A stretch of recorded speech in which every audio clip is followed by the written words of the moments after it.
Hi everyone, welcome back to the EMDR Doctor Podcast. I'm Dr. Caroline Lloyd, and today I thought I would chat about a really useful tool that I've just learned about.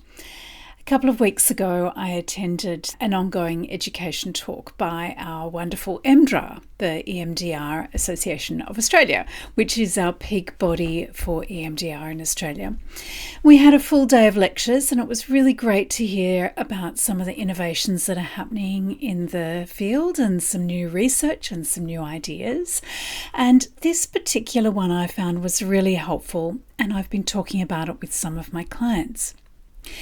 So at Cabrini, which is the Women's Mental Health Unit where I work in Elsternwick in Victoria, we have many women who have been traumatised by men. Sad, but it's a fact of life. Most of women's trauma is perpetrated by men. And one of the big topics we talk about often is violence against women. Now, I have to say here that I work mainly with women. Occasionally in my private practice, I do work with men, and certainly men can be subjected to violence by women, but it is really the minority. The vast majority of victim survivors of family violence or intimate partner violence are women. The terrible facts are that in Australia, one woman dies every 9 days at the hands, usually, of her partner. Women are more likely to experience intimate partner violence when they are pregnant, when they're young, if they're Indigenous or Torres Strait Islander, if they are disabled, if they belong to the LGBTIQ community. Migrant or refugee women are more likely to be victims of violence than other women.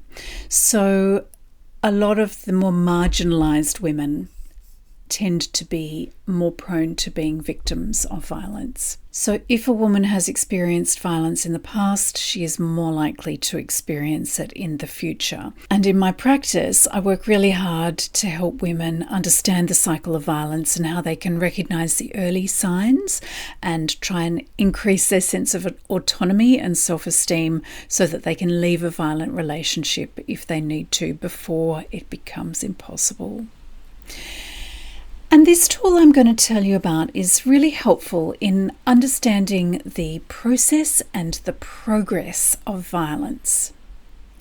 So many people here have already heard about the cycle of violence, but not everybody. So I'm going to start there. So for those of you who are listening to the podcast rather than watching on YouTube, I'll try and explain the visual of the cycle of violence. If you're watching on YouTube, I'm going to put up a bit of a diagram of it to help you explain.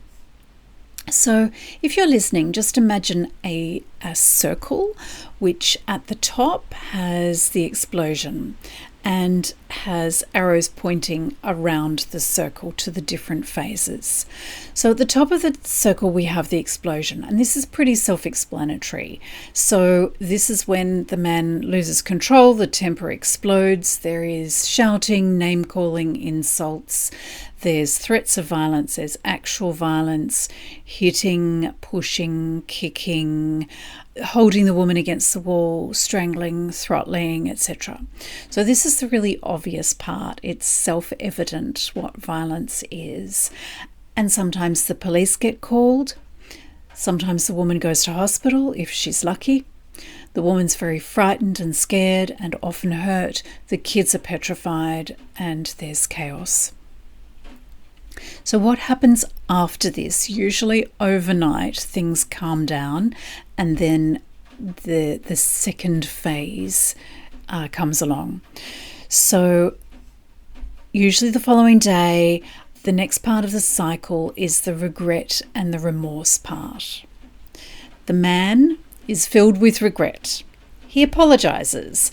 This is where I'm so sorry, it will never happen again. I can't believe that I did that. I was just under so much stress. You made me do it because I love you so much.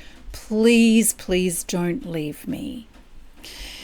So There's lots of apologies, there's lots of regret, remorse, promises. And so that's the second phase, so the explosion and then the remorse and regret phase. And this is followed by a honeymoon phase.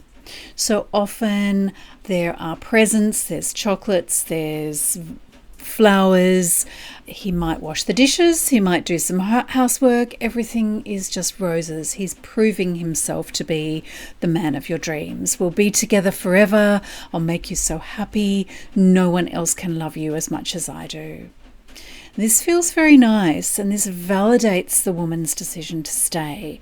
See, here's the man that I fell in love with. He's a good man, he truly. Then at some stage, a little bit later, things shift again.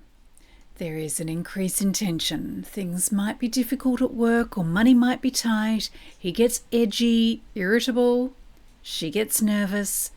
This is the walking on eggshells phase. She thinks she knows what's coming, but she rationalizes it. He's been so good recently. It's just that I did that thing. I'd better be careful. I won't put a foot wrong. I'll make the kids behave perfectly. I'll keep things just right. People pleasing for her life. This phase can feel excruciating, walking on eggshells, lots of tension, just waiting for what she knows or dreads to be coming next.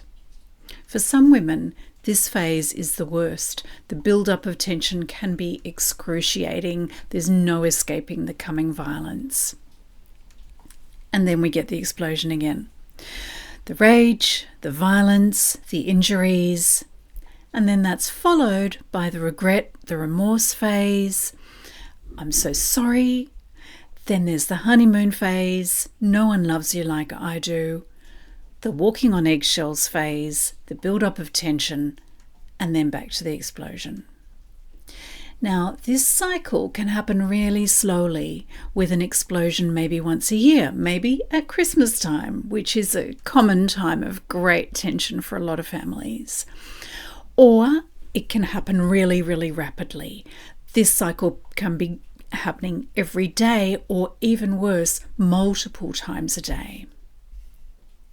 So when I tell women about this cycle, if they've lived it, they relate to it really thoroughly. They're often really relieved because they can see the pattern and how it played out in their relationship, and then it becomes not their fault.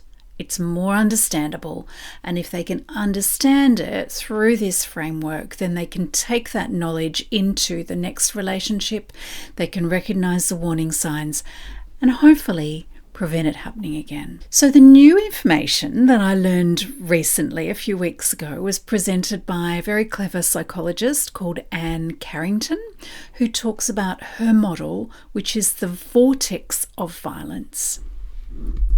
So with the vortex, if you imagine instead of a simple circle, you have like a whirlwind or a tornado kind of a diagram.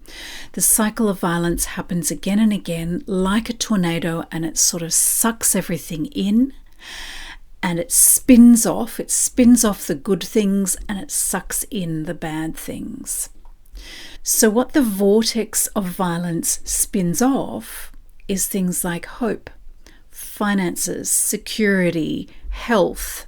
A woman can lose her car, sometimes her teeth. She can have broken bones. She loses her security. She loses her peace of mind. Sometimes she loses her family, her friends, her job, her confidence, her energy, her trust, her dreams, her choices, maybe even her children.